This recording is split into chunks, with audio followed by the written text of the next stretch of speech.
नमस्कार। जय श्री कृष्णा। राधे राधे। दोस्तों, आज फिर हम नया वीडियो, नई जानकारी लेकर हाजिर हुए हैं। आज का प्रसंग है वो बड़ा ही रोचक और ज्ञानवर्धक है। दोस्तों, आप वीडियो में एंड तक अवश्य बने रहिएगा, क्योंकि अगर कोई व्यक्ति आधा अधूरा ज्ञान हासिल करता है तो उसे पूर्ण जानकारी भी नहीं मिल पाती है और आधा अधूरा ज्ञान घातक भी होता है। दोस्तों, आज हम इस वीडियो के माध्यम से सुनेंगे एक इच्छाधारी नाग नागिन की कहानी। दोस्तों, आप नाग नागिन के बारे में तो सभी जानते हैं। नाग एक ऐसा जीव होता है जिसके पास नागमणि होती है और नाग नागिन सब कुछ करने में सक्षम होते हैं। वो हर कार्य कर सकते हैं क्योंकि हर कार्य उनके लिए पॉसिबल होता है। दोस्तों, नाग नागिन महादेव जी के भक्त भी होते हैं और नाग नागिन के पास नागमणि होने के कारण हर एक शक्ति प्राप्त होती है। इच्छाधारी नाग नागिन की शक्ति प्राप्त होती है। वो अपना रूप कभी भी किसी भी समय बदल सकते हैं। दोस्तों, आज हम कुछ ऐसी ही रोचक कहानी लेकर आए हैं जो यूपी के एक गांव की है। ये कहानी बहुत ही प्राचीन है, लेकिन दोस्तों, कभी भी नाग नागिन के साथ किसी भी व्यक्ति को खिलवाड़ नहीं करना चाहिए, क्योंकि नाग नागिन अपना बदला लेने से कभी भी चूकते नहीं हैं। अगर कोई भी व्यक्ति नाग नागिन को नुकसान पहुंचाने की कोशिश करता है तो नाग नागिन अपना बदला एक न एक दिन जरूर लेते हैं। तो चलिए दोस्तों, शुरुआत करते हैं वीडियो की। इसके साथ साथ चैनल पर आप नए आए हैं तो चैनल को सब्सक्राइब करके बेल आइकन अवश्य प्रेस कर देना, ताकि आने वाले हर एक वीडियो का नोटिफिकेशन आपको सबसे पहले मिल सके। दोस्तों, बहुत ही प्राचीन समय की बात है। यूपी के किसी गांव में रामू नाम का एक व्यक्ति रहा करता था। वो जंगल में अपनी गाय चराने जाया करता था। वो हर रोज ऐसा करता था। सुबह अपनी गायों को जंगल में ले जाता और शाम को लौटकर घर आ जाता। दोस्तों, एक दिन जब वो गायें चराने जा रहा होता है तो वो गाय चराता चराता बहुत आगे निकल जाता है। घनघोर जंगल आ जाता है और एक विशाल पेड़ उसे दिखाई देता है। वो रात पूर्णिमा की रात थी। उस रात रामू को घर लौटने में देर हो जाती है। अंधेरा होने लगता है, लेकिन तभी अचानक से उसे एक बहुत ही चमकती हुई चीज दिखाई देती है एक विशाल पेड़ के पास। जब रामू उसके पास जाता है तो वो देखता है कि बहुत ही आकर्षित चीज उसे दिखाई दे रही होती है। रामू उसे देखने के लिए और करीब जाने लगता है, लेकिन रामू पास जाकर देखता क्या है कि वो एक नागमणि थी। पर इतने में ही रामू की नजर उस आसपास की जगह पर पड़ती है तो रामू देखता है कि एक नाग नागिन का जोड़ा भी उस नागमणि के पास बैठा हुआ नजर आता है। अब रामू ये सब देखकर हैरान रह जाता है। उसे नागमणि भी हासिल करनी थी और ये उसके लिए असंभव भी था। पर रामू ने अपने मन में विचार कर लिया था कि वो कैसे भी करके उस नागमणि को हासिल करके ही रहेगा। दोस्तों, अब रामू को उस नागमणि को हासिल करने की चाहत बहुत ज्यादा बढ़ने लगी थी। अब रामू कैसे भी करके उस नागमणि को हासिल करना चाहता था।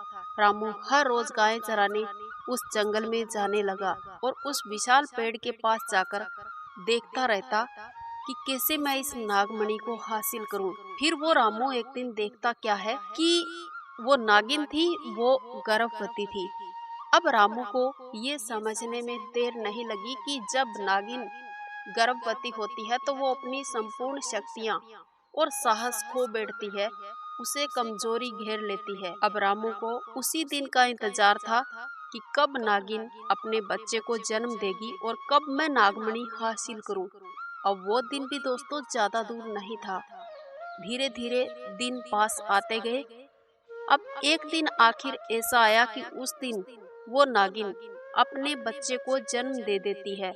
अब रामू मौका पाकर नागिन के नाग को मार देता है और उसके बच्चे को भी मार देता है और फिर काफी प्रयास करने के बाद रामू उस नागिन को भी मार देता है नागमणि हासिल करने के लिए। पर होता क्या है दोस्तों, जैसे ही रामू नागमणि लेकर अपने घर जाता है तो पीछे से वो नागिन जैसे तैसे करके जीवित हो जाती है, उसे होश आ जाता है। अब होश आने के बाद नागिन बहुत ज्यादा गुस्से होती है ये सब देखकर कि उसके पूरे परिवार को किसने खत्म किया है। अब नागिन को बहुत ज्यादा गुस्सा आता है। नागिन अपनी आंखों से सब कुछ देख लेती है कि ये सब किया किसने है। अब नागिन अपने मन में कर लेती है कि कैसे भी करके मैं अपने नाग और बच्चे का बदला जरूर लूंगी, चाहे फिर उसके लिए मुझे कुछ भी करना पड़े। ऐसा सोचकर नागिन वहां से रवाना हो जाती है अपने नाग का बदला लेने के लिए। उधर रामू एकदम से बहुत अमीर हो गया था नागमणि पाकर। सारे गांव में उसके अमीरी के चर्चे होने लगे। रामू जिस भी कार्य को करता उसमें उसे बहुत ज्यादा धन दौलत और तरक्की हासिल होती। अब रामू नागमणि पाकर बहुत ज्यादा अमीर हो गया था। एक दिन रामू नामी सेठ बन जाता है। बहुत ज्यादा धन दौलत उसके पास होती है। उधर वो नागिन भी रामू की तलाश में थी कि कैसे भी करके अपने नाग का बदला जरूर लूंगी। अब उस नागिन के पास नागमणि तो नहीं थी, लेकिन दोस्तों कहते हैं कि अगर किसी नागिन के पास नागमणि नहीं भी होती है तो पूर्णिमा की रात इच्छाधारी नागिन को शक्तियां प्राप्त होती है। इच्छाधारी नागिन शक्तियों के माध्यम से अपना रूप परिवर्तन कर लेती है।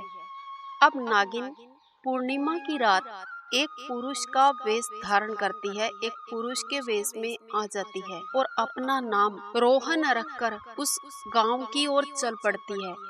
अब रोहन उसी रामू की दुकान में पहुंच जाता है और जाकर उसके आगे नौकर रह जाता है। रामू को रोहन पर धीरे धीरे उसका कार्य देखकर बहुत ज्यादा भरोसा हो जाता है। वो उसे अपना बहुत करीबी और दोस्त भी बना लेता है। अब सारा हिसाब का कार्य भी रोहन को सौंप देता है रामू। एक दिन होता क्या है कि रामू घर जाता है तो उसकी पत्नी उसे कहती है कि देखो जी, मैं गर्भवती हूँ। ये बात सुनकर रामू की खुशी का कोई ठिकाना न रहा। अब रामू अपने दोस्त और अपनी पत्नी को लेकर बाहर जाने का प्लान बनाता है। अपनी पत्नी और दोस्त को गांव से बाहर एक खेत में लेकर जाता है जहां एक बहुत ही खूबसूरत झोपड़ी बनी होती है। उसके पास का एरिया बहुत ज्यादा सुंदर होता है, इतना आकर्षित और मनमोहक होता है। पास बाग बगीचे और पानी का तालाब और विशाल पेड़ भी होता है। अब रामू वहां जाकर अपने दोस्त रोहन से कहता है कि देखो रोहन, मैं जब भी उदास होता हूँ या बहुत ज्यादा खुश होता हूँ तो मैं यहाँ एक बार जरूर आता हूँ और मेरा मन इस जगह पर आकर और ज्यादा उत्साहित हो जाता है। अब रामू अपने दोस्त रोहन से कहता है कि मैं यहाँ क्यों आता हूँ, क्योंकि मैं जब छोटा था तो मेरे बचपन में ही मेरे माता पिता का देहांत हो गया था और इसी कुटिया में एक बूढ़े बाबा ने मुझे पाला था, मेरा पालन पोषण किया था। मैं जब भी मेरा मन करता है यहाँ आ जाता हूँ। दोस्तों एक तरफ तो रामू अपने दोस्त को अपना बहुत करीबी मान बैठता है और दूसरी तरफ रोहन अपना बदला लेने के लिए उसका दोस्त बनकर आता है। उसे अपने बदले का इंतजार रहता है। अब एकदम से आखिर होता क्या है कि जब वो पिकनिक मनाकर वहां से घर लौटने लगते हैं तो एकदम से उसी गाड़ी का वहीं पर ही एक्सीडेंट हो जाता है। रामू उसी गाड़ी के अंदर फंसा रह जाता है। हादसा इतना घातक होता है कि रामू की पत्नी उस कार से बाहर निकलकर एक पेड़ पर जा लटकती है। अब दोस्तों होता क्या है कि जिस पेड़ की टहनी पर वो लटक जाती है तो उसके नीचे एक बहुत गहरा विशाल समुद्र होता है। इधर रोहन को भी अपने मौके की तलाश थी। अब रोहन भी वापस अपना रूप परिवर्तन कर लेता है। इधर रामू देख रहा होता है गाड़ी में बैठा बैठा, वो कुछ कर भी नहीं सकता है। रोहन को नाग का रूप परिवर्तित करते हुए देख लेता है रामू तो उसे सारी बातें याद आ जाती है कि किस प्रकार से उसने नाग नागिन को मारकर नागमणि हासिल की थी।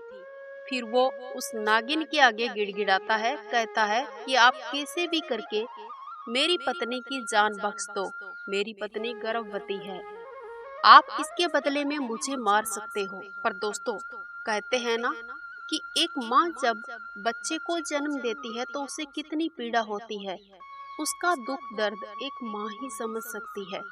अब नागिन को भी वो दिन याद आ जाता है जब वो इस दशा से गुजर रही थी। जब उसने अपने बच्चे को जन्म दिया था, वो पूरा दुख दर्द उस नागिन को याद आ जाता है और नागिन अपने उस दिन को याद करके रामू पर तरस खा लेती है और उसके बच्चे को और पत्नी को नहीं डसती है, माफ कर देती है।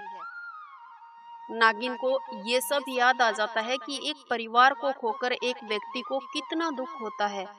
फिर वो तरस खाकर उस रामू को भी माफ कर देती है और रामू की पत्नी की जान बचाकर वो नागिन रामू की पत्नी को उस पेड़ से नीचे उतारती है।